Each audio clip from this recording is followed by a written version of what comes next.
Hello, algebra students. Today we're going to take a look at wind and water current problems. And I'm introducing you to my kayaks, Phineas and Ferb. So hopefully you have your wind and water notes ready. And let's take a look at airspeed and wind speed. So we have some basic terms we need to go over, the first of which is airspeed. The airspeed is the speed of an aircraft in still air. So it's just the speed of the aircraft alone. Wind speed is the speed of the wind, so nothing revolutionary there. And the current is a word for the rate at which the water is moving. And then along with those terms, we need to consider speeds with the wind, against the wind, upstream and downstream. So with the wind first. So with the wind means you have the speed that you normally would have, whether it would be, your air speed or your motor speed or whatever, but then, or wind would be air speed. So you have that air speed.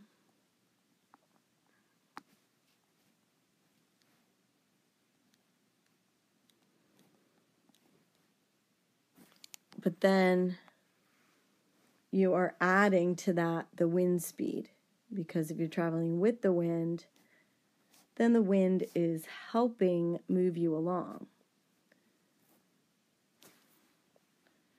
Now, if you're going against the wind, then that's going to fight against the airspeed. So that is the airspeed minus the wind speed, because it's going to be resisting. And then when you're talking about water, you have your still water rate.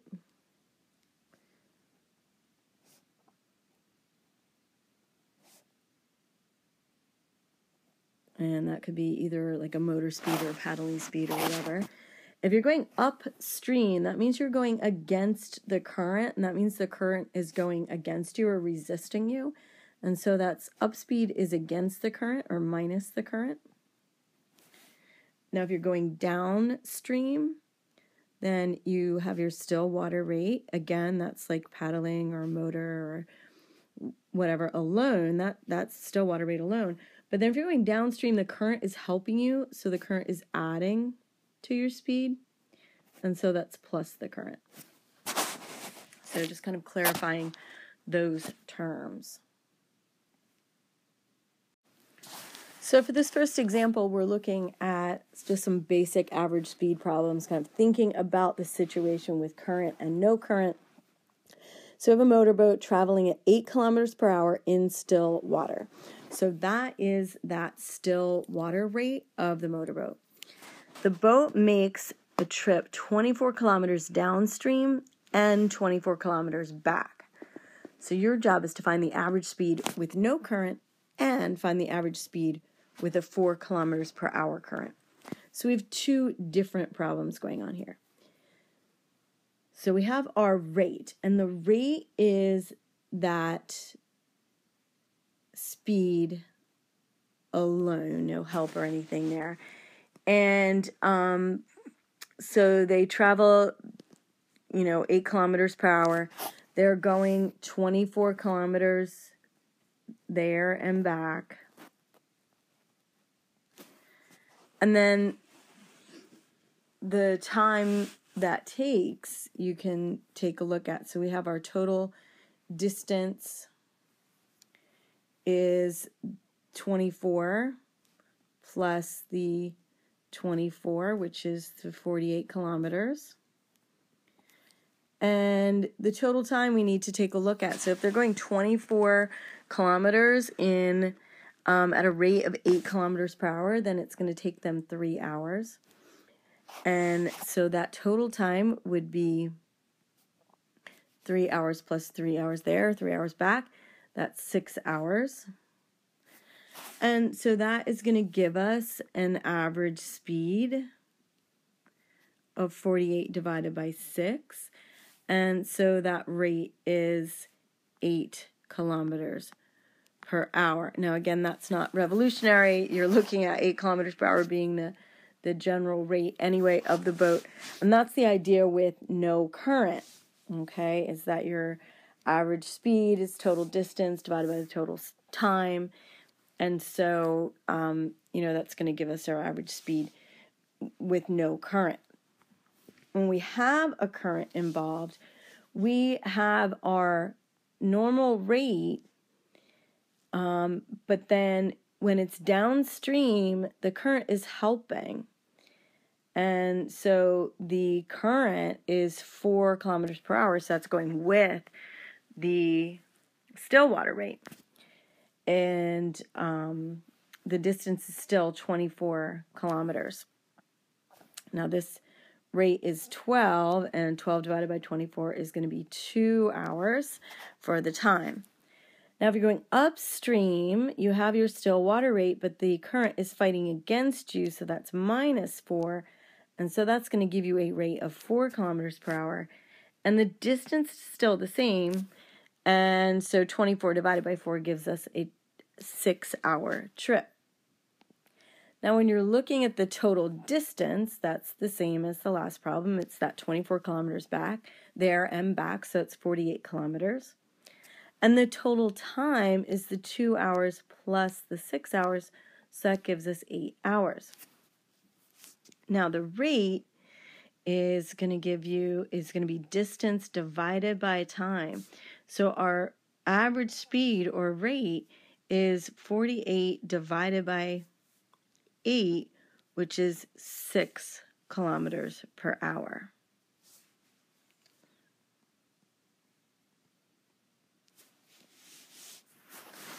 So main ideas there, looking at, rate being distance divided by time. So again, looking at that distance, rate is distance divided by time.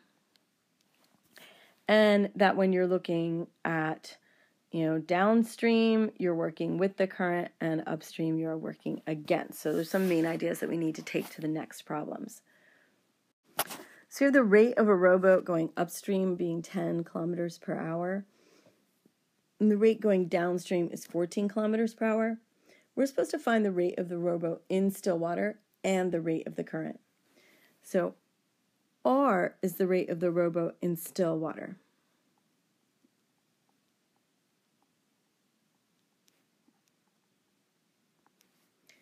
C would stand for the rate of the current.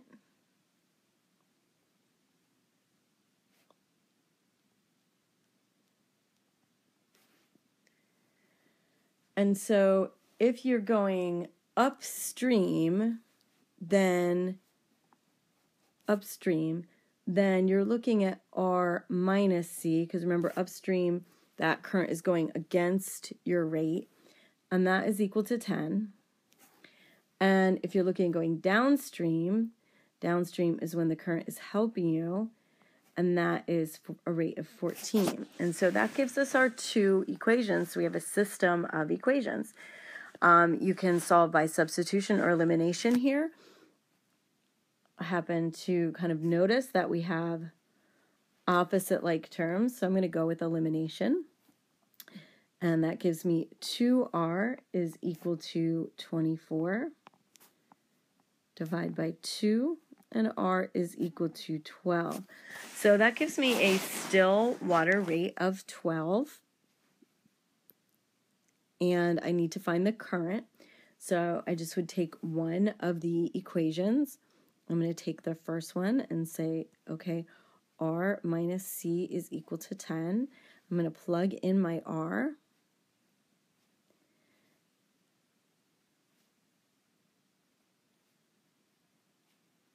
And C is equal to 2. And so that's 2 kilometers per hour.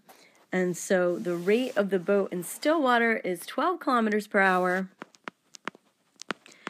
And the rate of the current is 2 kilometers per hour.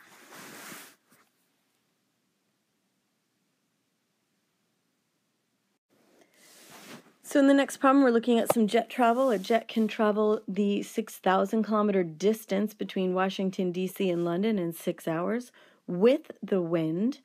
And the return trip against the wind takes 7 hours and 30 minutes. So our job is to find the rate of the jet in still air, so the rate of the jet, and the rate of the wind. So we want to look at that relationship again. Let's establish our variables. So we have R, I'm going to have stand for the rate in still air of the jet.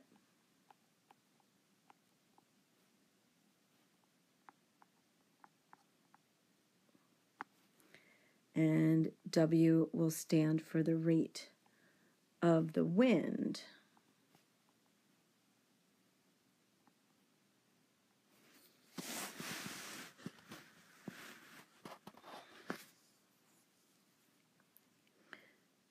So one of our equations we want to keep in mind, or a formula we want to keep in mind, is that distance is equal to the rate times time. Now, not R in this case, but this is just like the general distance formula. So when we think about that, we can plug in some things. We have that 6,000 kilometer distance, so that's our distance.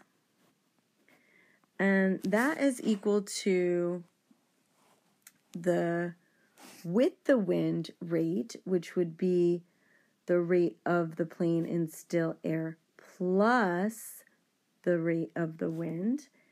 And that would be times the time, and that is 6 hours. And so that's our first equation. Then we have that on the way there, 6 hours, and that's with the wind. And the distance is the same for the second one. They're making the return trip, but this time the wind is working against the rate of the plane, and that takes them 7.5 hours. And so the rate at that time times the time of 7.5, and that is our system of equations. So we need to solve that, so we can either do substitution or elimination. I'm going to multiply through by some things to kind of get rid of my multiplier here. So I'm going to start by multiplying, or dividing really, the first equation by 6, so I can kind of get rid of that multiplier. And so that makes the first equation 1,000 is equal to R plus W, so I kind of get rid of that coefficient, which is nice. And then I can multiply the second equation by 2/15, or I can divide it by 7.5 to take care of that and create a new equation there. So just kind of essentially getting rid of that multiplier. So I end up getting 800 is equal to R minus W. And with that, then I have a good set here of equations for elimination, because I get 1800 is equal to 2R, and my W's cancel out, and I can divide those both by 2, and that gives me a rate in still air of 900 kilometers per hour. Of course, I want to find the rate of the wind, so I would plug that back into one of the equations. I'll just plug it back into the first one here. I've got 6,000 is equal to 900 plus W times 6. And again, that dividing both sides by 6 gives me that 1,000 is equal to 900 plus W. And I would subtract 900 from both sides. And so I get 100 kilometers per hour is what the wind speed is.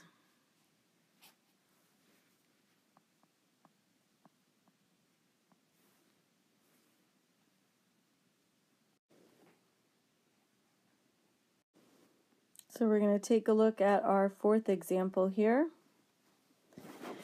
And we have a small plane traveling 3,200 kilometers distance between two cities in 10 hours with the wind, and against the same wind, the plane can fly only 2,400 kilometers in 10 hours. So we want to find the rate of the plane in still air and the rate of the wind. So again, I'm going to stick with R standing for the rate in still air.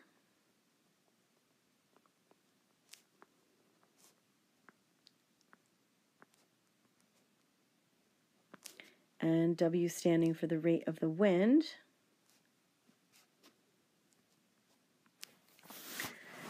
And we need to keep in mind that distance is equal to rate times time. And so we want to think about setting things up in terms of that.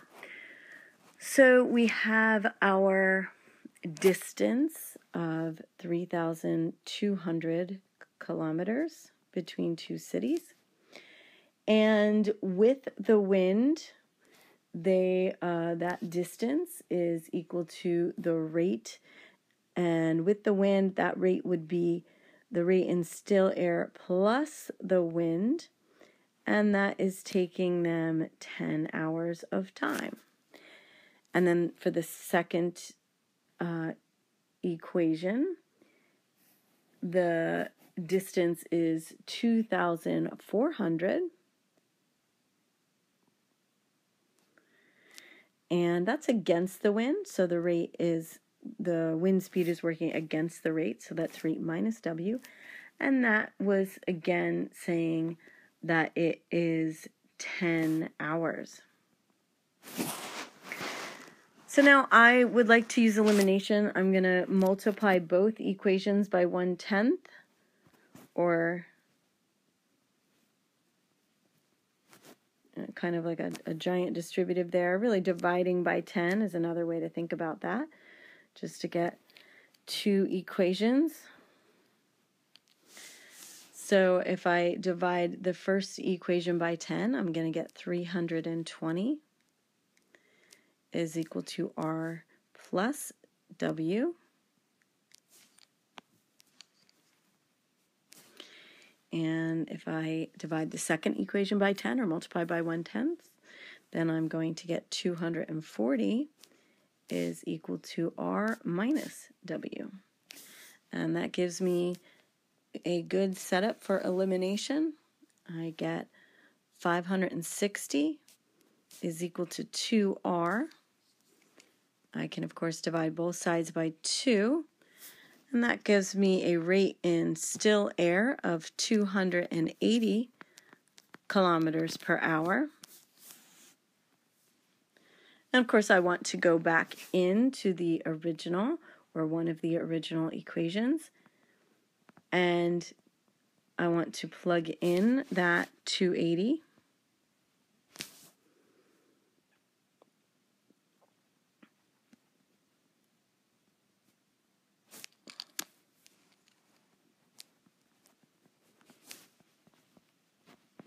And solve for the wind speed.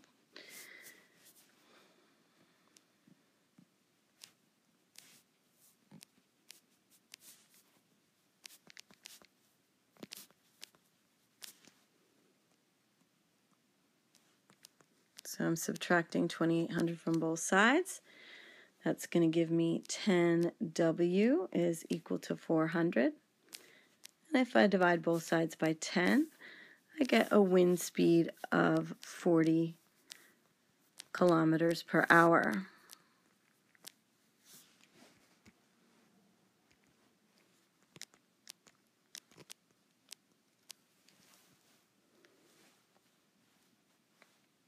All right, so main ideas here, you're looking at distance equals rate times time, and then working with the wind or current you're adding, and against the wind or current you're subtracting.